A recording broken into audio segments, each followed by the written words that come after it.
eu quero começar falando com vocês que essa palavra foco, ela pode ser interpretada de duas formas. Ela pode ser interpretada como o foco ligado à concentração a alguma coisa, e o antônimo de foco é distração. E ela pode ser ligada ao foco na arte da fotografia. O quanto o foco para uma fotografia é importante, o quanto o foco numa fotografia faz de uma fotografia boa ou uma fotografia ruim. Uma fotografia desfocada compromete a imagem que você está querendo registrar. Seja um objeto, seja uma pessoa, seja um monumento. Agora, uma fotografia devidamente focada, ela pode trazer exatamente a ideia daquilo que você está fotografando para alguém que vai ver, para alguém que está assistindo, que vai perceber o que está acontecendo. E eu trouxe aqui para a minha companhia essa câmera, porque uma das formas de uma fotografia ser bem focada está no quanto eu sei lidar com a própria câmera, está no ajuste desse negocinho chamado lente, desse objeto chamado lente. Então, é o ajustar desta lente, e eu trouxe essa aqui, não é tão grande, mas é uma lente manual, é o ajustar dessa lente que vai fazer daquela fotografia que eu vou bater uma fotografia boa ou ruim. E eu estou tentando ligar aqui para ver se eu bato uma foto de vocês. Deixa eu ver se vocês vão ficar bem.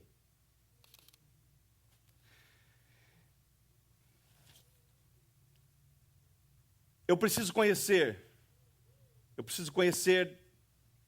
como é que eu manuseio a lente para eu ter uma imagem boa.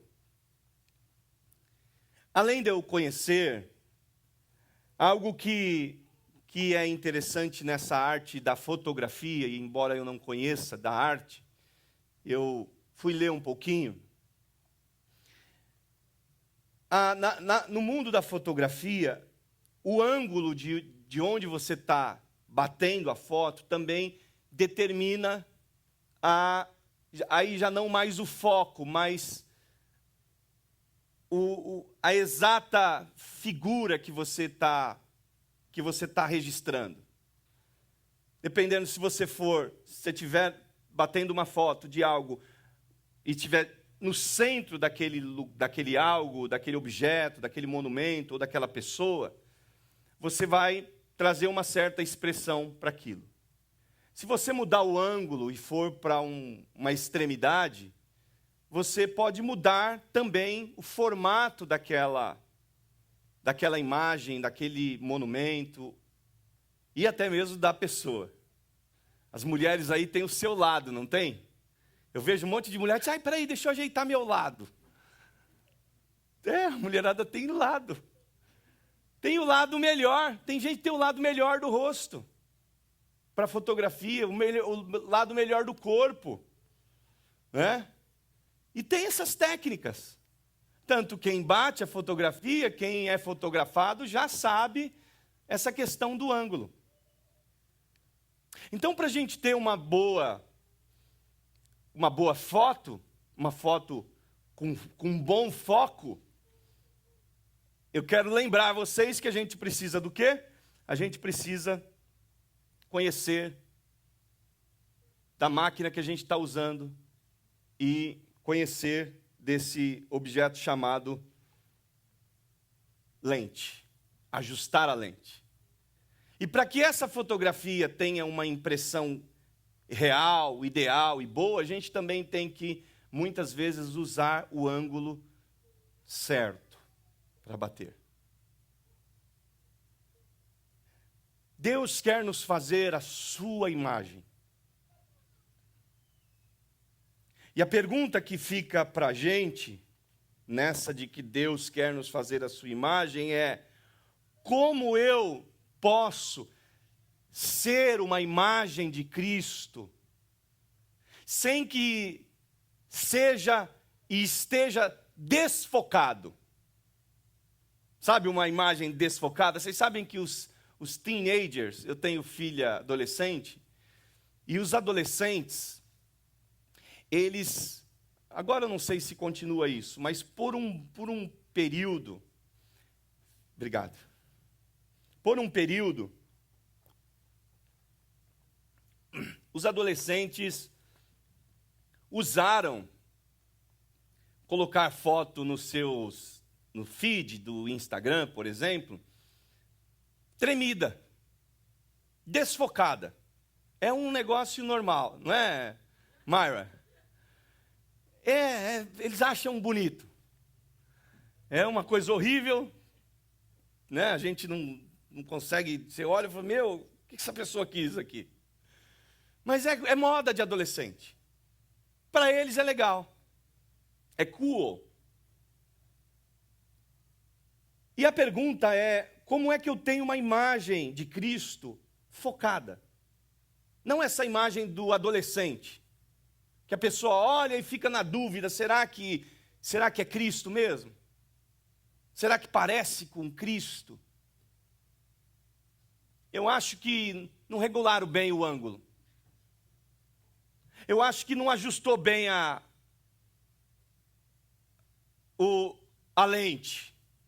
A lente deve estar desajustada, porque essa imagem de Cristo aí não está parecendo muito imagem de Cristo. Imago Dei, não é, mulheres? Vocês que já participaram tanto desse seminário de mulheres aqui com a Ana. E é poderoso, né? Então, como é que está a nossa imagem? Como é que está a imagem de Cristo na gente?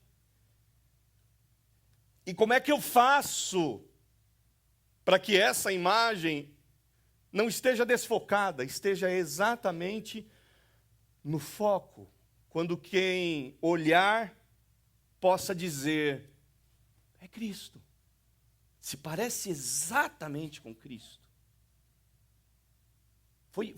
A foto foi muito bem feita, usaram perfeitamente as métricas certas para a lente, usaram a luz, usaram tudo. Como você pode saber se você está vivendo isso? Vamos ler a Bíblia? Filipenses capítulo 3.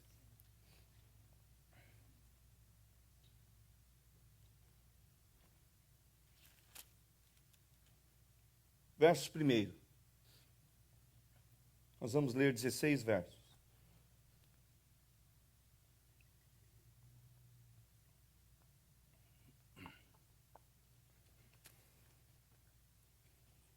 Finalmente, meus irmãos, alegrem-se no Senhor. Escrever de novo as mesmas coisas não é cansativo para mim e é uma segurança para vocês. Cuidado com os cães, cuidado com esses que praticam o mal, cuidado com a falsa circuncisão, pois nós é que somos a circuncisão, nós que adoramos pelo Espírito de Deus, que nos gloriamos em Cristo Jesus e não temos confiança alguma na carne.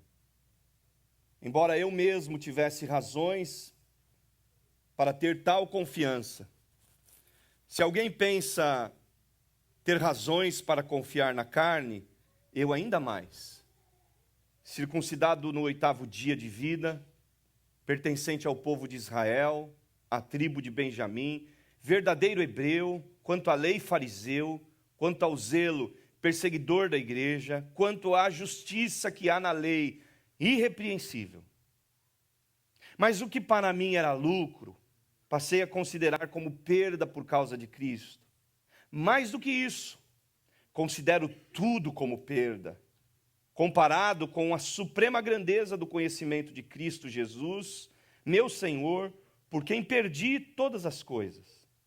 Eu as considero como esterco para poder ganhar Cristo e ser encontrado nele, não tendo a minha própria justiça que procede da lei, mas a que vem mediante a fé em Cristo, a justiça que procede de Deus e se baseia na fé.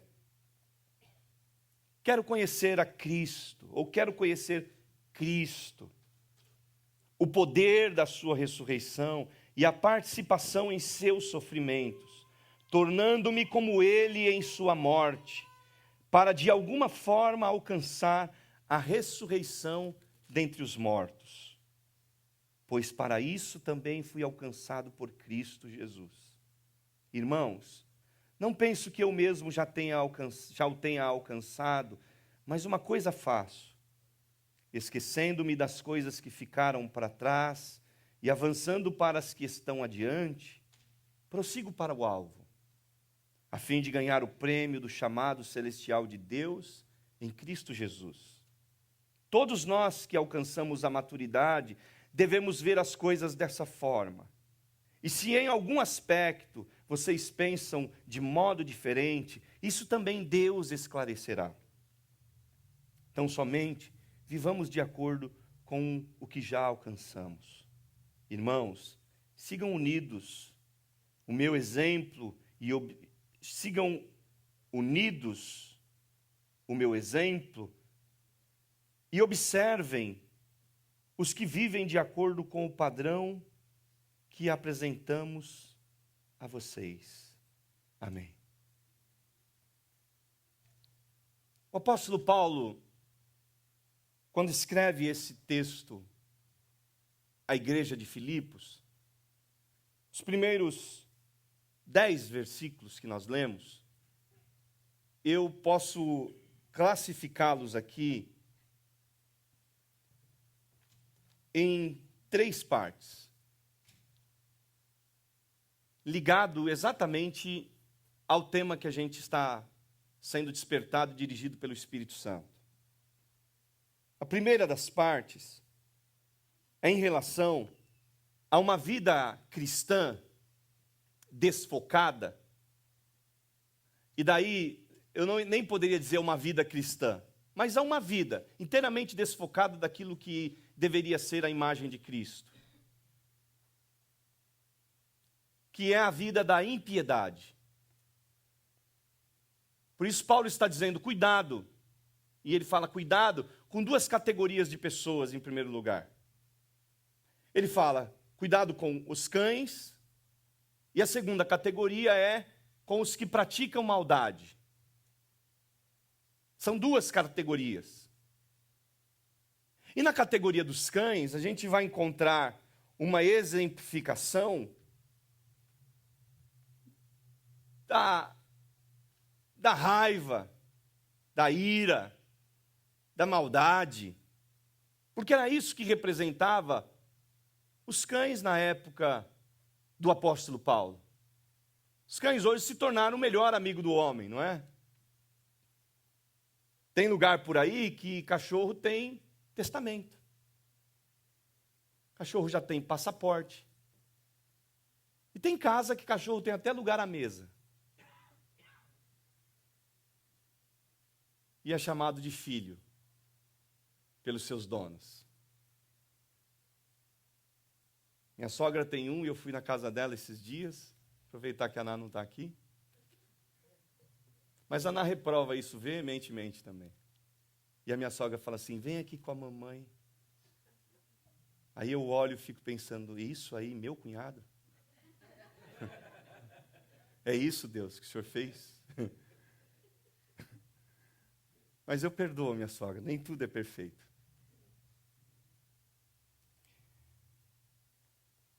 E meu sogro deve estar assistindo, ele vai mostrar para ela, com certeza.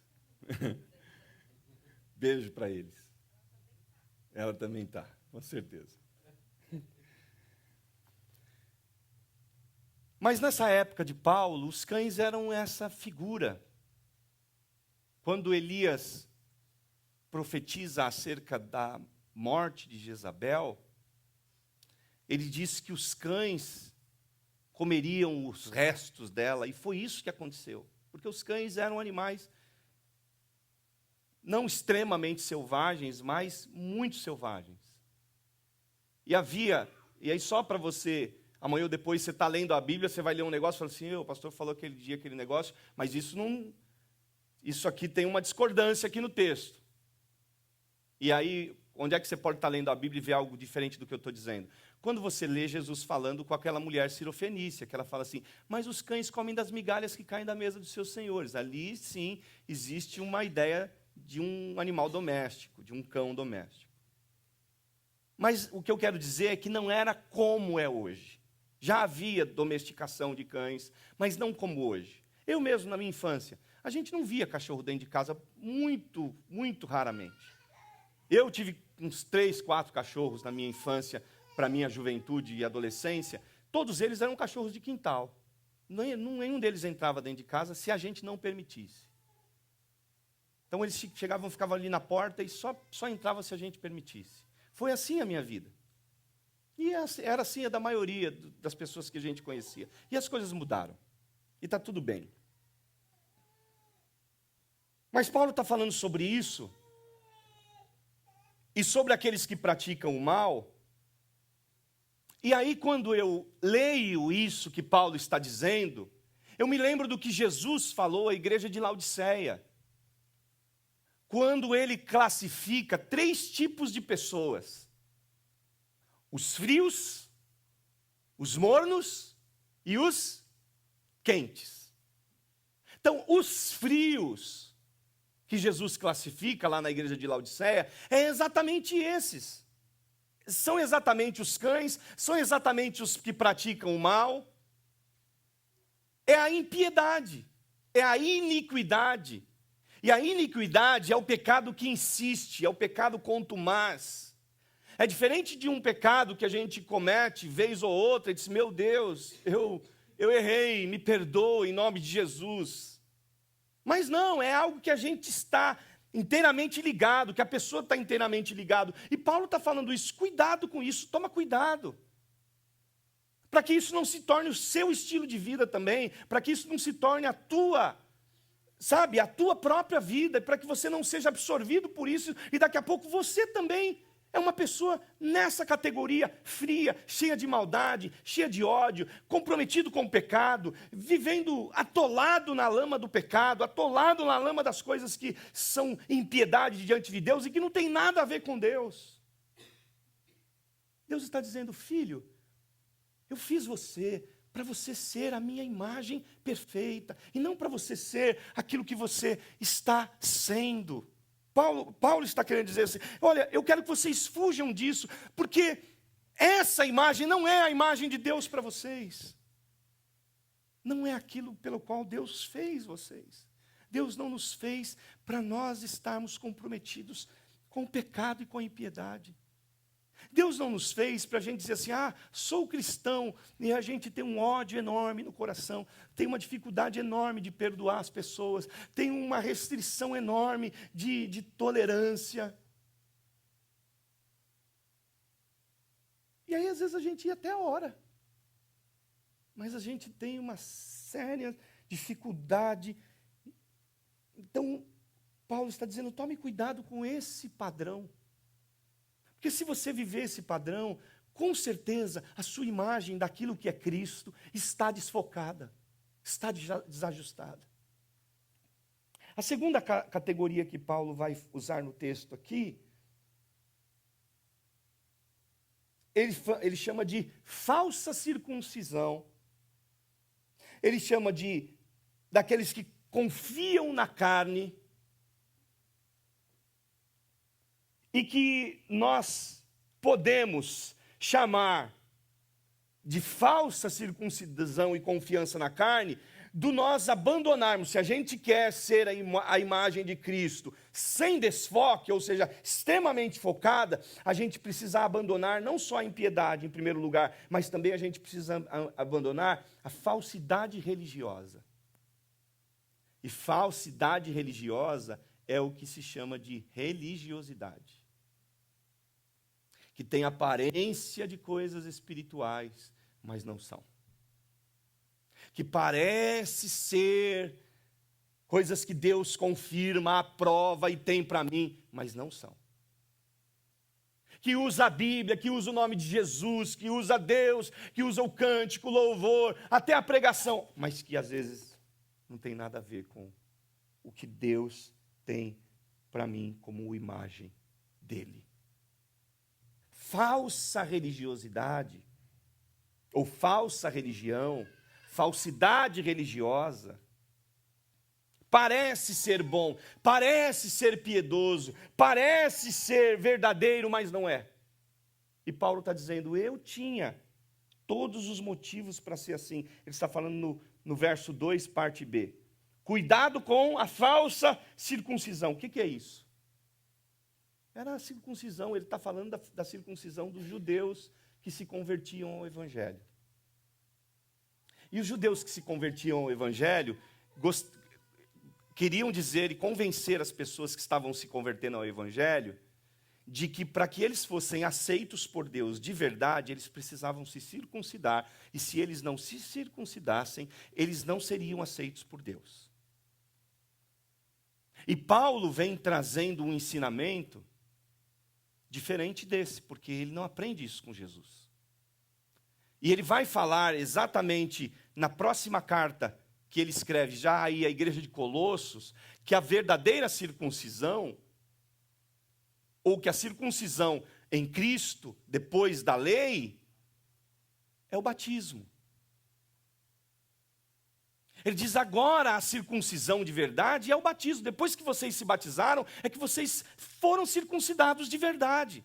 Então não precisa mais fazer a marca no corpo, agora vocês já têm a circuncisão. Mas existia muito judeu que ficava dizendo, não, você tem que se circuncidar, você tem que se circuncidar. O que era isso? Era sinal externo. E Paulo está dizendo, as coisas que promovem foco, uma imagem de Deus perfeita em você, na maioria das vezes não são externas. Na maioria das vezes não são. Antes, as maiores impressões que você poderá expressar no mundo são aquelas que vêm de dentro. É aquilo que você fala quando você está com raiva. É aquilo que você faz com a pessoa que te feriu. É a forma como você se comporta em relação a Deus de verdade, quando ninguém está olhando, quando você não está num auditório, num ambiente religioso, quando você não está perto de alguém que você precisa fazer uma performance. Aí está a verdadeira essência, imagem de Cristo. É fora dessas coisas, é fora dessas situações físicas. E Paulo está dizendo isso, ele está dizendo, olha, eu estou lutando contra isso. Fujam, tomem cuidado com a falsa circuncisão. E ele inclusive está dizendo, se tem alguém que podia se apoiar nessas coisas, esse alguém sou eu. Ele está dizendo, eu sou judeu de verdade. Fui circuncidado ao 8º dia de vida. Não é uma circuncisão aí que você conheceu Cristo com 40, 50 anos de idade, e aí conheceu uma meia dúzia de judeus e vai lá se circuncida. Paulo não, diz, eu não, eu fui circuncidado ao 8º dia. Eu sou pertencente ao povo de Israel, eu sou da tribo de Benjamim, eu sou um verdadeiro hebreu, eu sou, quanto à lei, eu sou fariseu. Quanto ao zelo, fui perseguidor da igreja. Quanto à justiça, eu sou e fui irrepreensível. E aí ele está dizendo, mas isso tudo, sabe o que eu precisei fazer? Eu precisei considerar isso como perda. Eu precisei colocar isso como esterco. Porque o que é valioso no mundo em que eu estou vivendo, porque o mundo que Paulo vivia era o mundo judeu. Ele vivia no contexto de Israel. Paulo era um cidadão hebreu que vivia em Israel. E ele está dizendo, esse contexto que eu vivo, é muito valioso ser o que eu sou. Tem muito valor ter sido circuncidado ao 8º dia, ser fariseu, tem muito valor. É bom demais, é um status, é prazeroso, as pessoas me considerariam, as pessoas me olham com outros olhos, por causa desse status que eu sustento. E aí ele está dizendo, sabe o que eu fiz? Se eu mantivesse isso que é valioso aos olhos do mundo, eu ofuscaria Cristo da minha vida. Deixa eu falar para você, se você mantiver algumas coisas que é valioso demais para o mundo, pode ser que você esteja ofuscando Cristo da sua vida.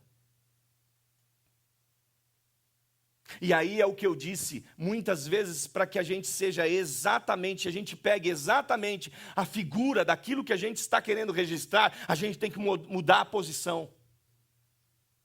E só mudando posicionamentos, mudando muitas vezes companhias, mudando muitas vezes ambientes que a gente frequenta, que a gente vai conseguir viver as transformações que precisam ser feitas na nossa vida. Que a gente vai poder e precisar mudar. E deixa eu dizer uma coisa para vocês. Paulo está dizendo aqui que essas decisões foram unilaterais. Claro que foram um despertamento do Espírito, eu creio. Mas ele teve a sensibilidade de ouvir o Espírito, de conhecer a palavra e dele tomar uma decisão de mudar. Porque a decisão da mudança não é de Deus. Em muitas coisas na tua vida. Deus, pelo Espírito, te desperta. Deus, pelo Espírito, te revela a verdade. Mas quem tem que mudar é você. A gente tem 21 dias para caminhar em jejum. Você vai jejuar? A decisão é tua. A decisão não é minha. A minha decisão é te motivar. A minha decisão é ser um exemplo para você e dizer, a gente precisa se consagrar, a gente precisa enfraquecer a nossa carne, a gente precisa fortalecer o nosso espírito, a gente precisa sim machucar a nossa natureza no aspecto não físico e externo, mas no aspecto do ego. E a gente precisa sim se consagrar, mas quem vai fazer e decidir se vai fazer é você. E eu vou até dizer que, baseado em outros jejuns que a gente organizou, ao longo dos anos, a gente faz jejum aqui 2 vezes no ano com a igreja, todos os anos. Mas foram muitas vezes em que eu estive com pessoas durante o período do jejum, e eu ficava pensando, será que essa pessoa está fazendo jejum do quê? Deve ser de, deve ser de alface. Deve ser jejum de alface, de rúcula, de... Só pode. Porque nem o tomate a pessoa deixa passar.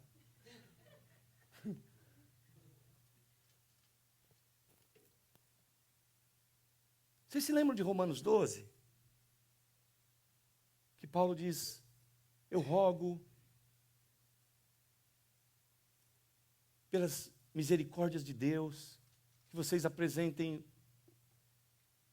o vosso corpo, o vosso culto, como sacrifício vivo diante de Deus, que é o vosso culto racional. E ele diz assim, e não vos conformeis com o mundo, mas transformai-vos pela renovação do seu entendimento, da sua mente. O que é esse transformai-vos? Paulo está dizendo, quem se transforma? Somos nós, e a decisão é nossa. A inspiração é de Deus, a revelação, o modelo é de Deus, mas a decisão de ser transformado é tua. Por isso que Paulo diz transformai-vos. Ele não fala assim, e Deus vai chegar um dia que você vai acordar e vai falar assim, olha meu Deus, aconteceu uma mudança. Deus me transformou. E acontecem coisas assim? Também acontecem, mas não é a regra.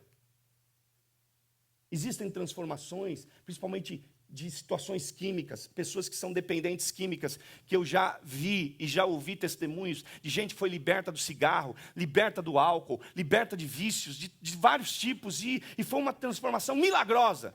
De repente, a pessoa perdeu o desejo. Acontece? Acontece. Sobrenatural. Mas tem muita gente que deixou o vício, mas ainda o desejo está lá. Ele só abandonou porque ele decidiu abandonar. Porque ele tomou uma decisão e disse, eu vou abandonar. E quando você diz assim, Deus, eu vou abandonar, sabe o que Deus faz? Ele diz, você vai sim, porque eu sou com você. Porque eu vou te capacitar, porque eu vou te usar, porque eu vou te encher, porque eu vou preparar os escapes quando você se sentir tentado demais. Eu vou contigo. Deus é conosco sempre. Então, fuja da religiosidade. Se você quer ser essa imagem de Deus, se você quer estar focado naquilo que é Cristo de verdade, fuja disso. Paulo está dizendo, eu fugi, olha a minha fuga. O que para mim era lucro, eu passei a considerar perda, por causa de Cristo. Mais do que isso, eu considero tudo como perda, comparado com a suprema grandeza do conhecimento de Cristo Jesus, por quem eu perdi todas as coisas. Eu considero como esterco para poder ganhar Cristo. O Evangelho é essa decisão, o relacionamento com Deus é essa decisão da gente começar a perder aquilo que está ofuscando o Cristo da nossa vida. Está na hora da gente deixar de lado, está na hora de você abandonar, está na hora de você correr de tudo aquilo que ofusca Cristo e o seu reino e a sua palavra da tua vida. Está na hora de você estar ajustado no foco daquilo que é Cristo. Deus está nos chamando para isso. Eu falei ontem em Sarasota o que o Espírito Santo todos os dias está me trazendo, Romanos 11:36 à minha mente, que foi uma parte da mensagem que eu trouxe aqui na virada do ano. E qual foi? Aquela parte, dele, por ele e para ele são todas as coisas. Isso é ser cristão. Não é só assim, Jesus é bom cantar, é bom ouvir uma pregação, é bom ouvir um corte, é bom participar da célula, não. Tem que ser tudo dele, por ele. É através dele que eu vivo, é por ele que eu estou sendo dirigido. E é para ele que tudo acontece na minha vida, que tudo que eu sou, tudo que eu tenho, tudo que me pertence, tudo que eu faço, é tudo por Jesus. Olha só, olha o princípio da palavra. Não é como a gente está vendo nos últimos dias. De mim, para mim, por mim, são todas as coisas. E de domingo, de manhã, das 11 a 12:30, para Deus. Não é assim. Se a gente não viver essa transformação, se a gente não for transformado nessa imagem, não vai. Então a primeira coisa é como eu tenho a imagem de Cristo sem desfoque, deixando a impiedade. Segundo, abandonando a falsidade religiosa. E terceiro, vivendo as etapas da vida cristã. As etapas da vida do Evangelho. E Paulo descreve algumas delas. E ele descreve elas aqui no verso 10. Vamos ler rapidinho? Ele diz assim, eu quero conhecer Cristo. A primeira etapa da vida cristã, para que você seja uma imagem dele, sem desfoque, é você conhecer Jesus. Lembra que eu falei? Conhecer da câmera, conhecer da lente, para que a imagem seja perfeita. Conhecer Cristo como Ele é na íntegra, conhecer Cristo sobre o que Ele quer de mim, conhecer Cristo, na verdade, que tipo de caráter é o seu, como é que Ele age, o que Ele faria, como que Ele se comportaria nesse tempo. Conhecer Cristo em relação ao seu plano futuro, para a humanidade, conhecer Cristo em todas as esferas. Se Cristo está revelado na Bíblia, de Gênesis ao Apocalipse, a minha pergunta é: será que a gente conhece Cristo nessa esfera? E aí existe uma segunda esfera do conhecimento, que não é só a da literatura da Bíblia, porque você diz assim: eu já li a Bíblia toda, pastor, eu já conheci Cristo integralmente, mas é aquela espiritual, que a gente jamais vai conseguir conhecer tudo, que você vai todos os dias ler e todos os dias falar assim: eu me maravilho com esse Cristo, é algo impressionante o que é esse Jesus. Então conheça, queira conhecer mais, busque mais, queira mais.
Do Evangelho, na etapa da vida cristã, para ser essa imagem focada do que é Jesus, é conhecer Cristo. A segunda coisa é conhecer o poder da ressurreição.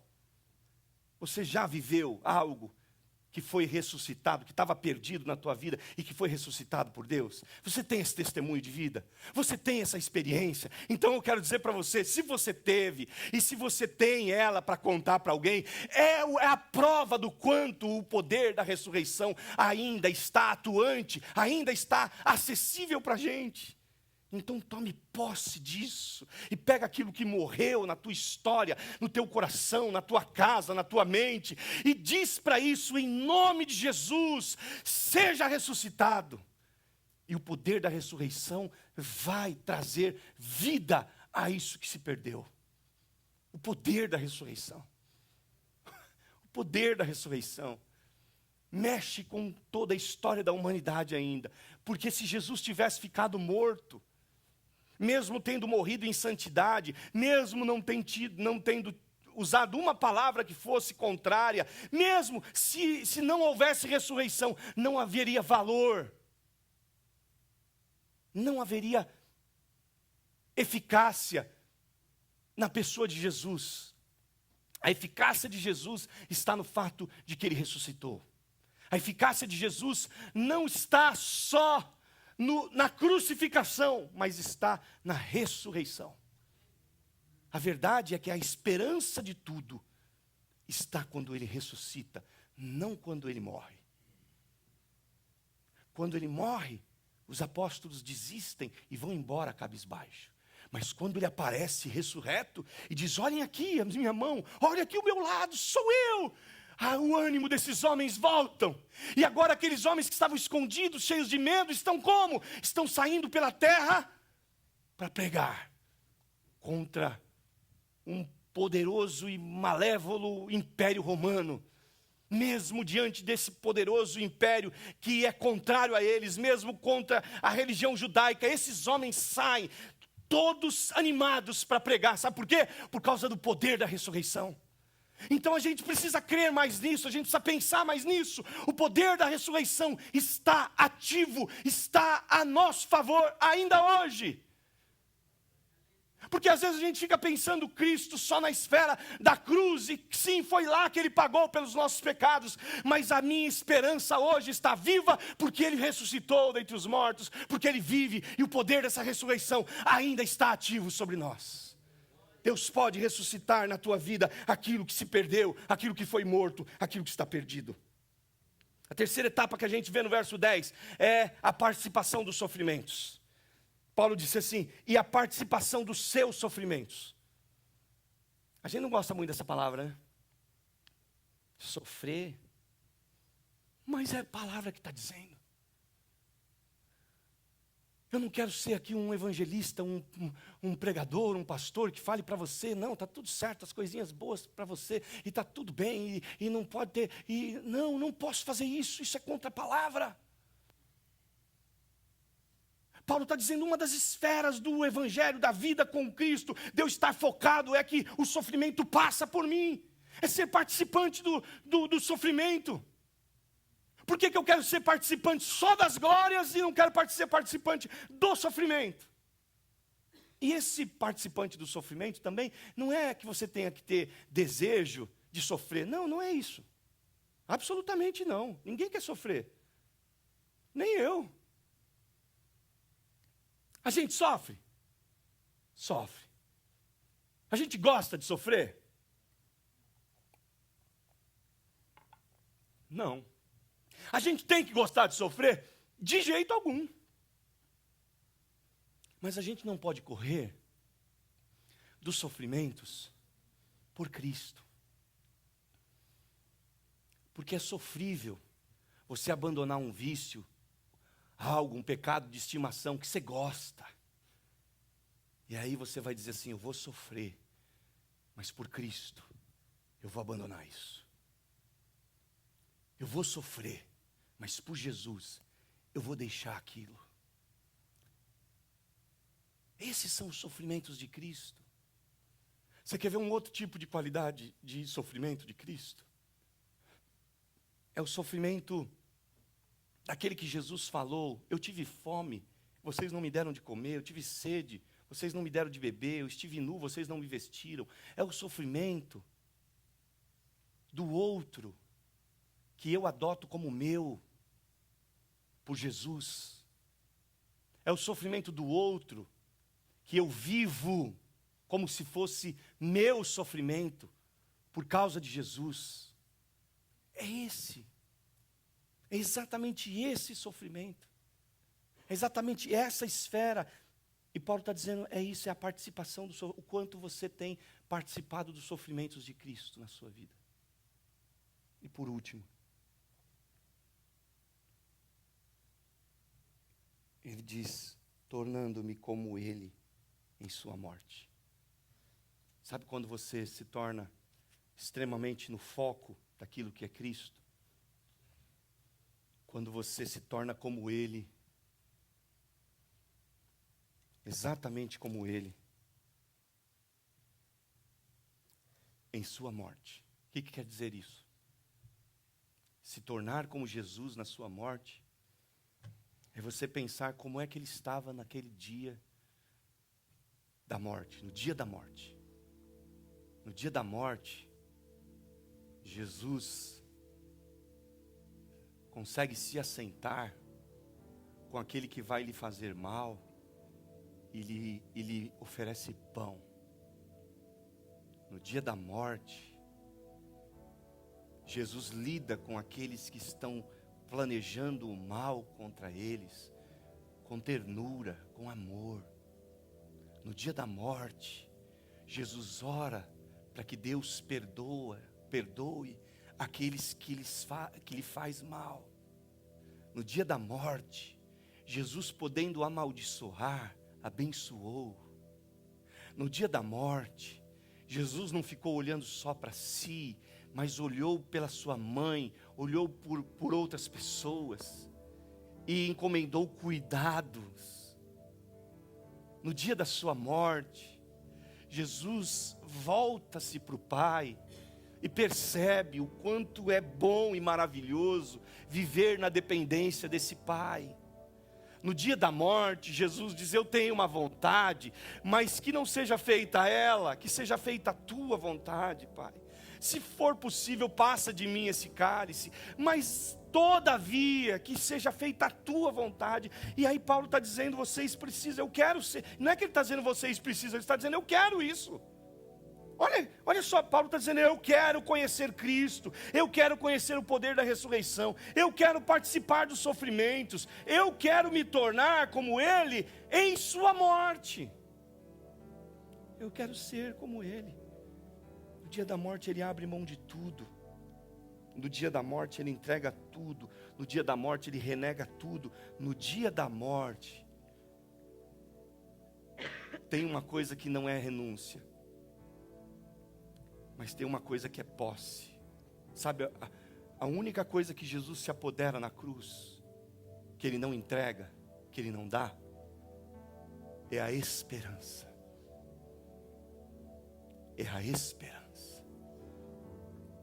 Porque no último momento da sua vida, Ele diz: na tua mão eu entrego o meu espírito.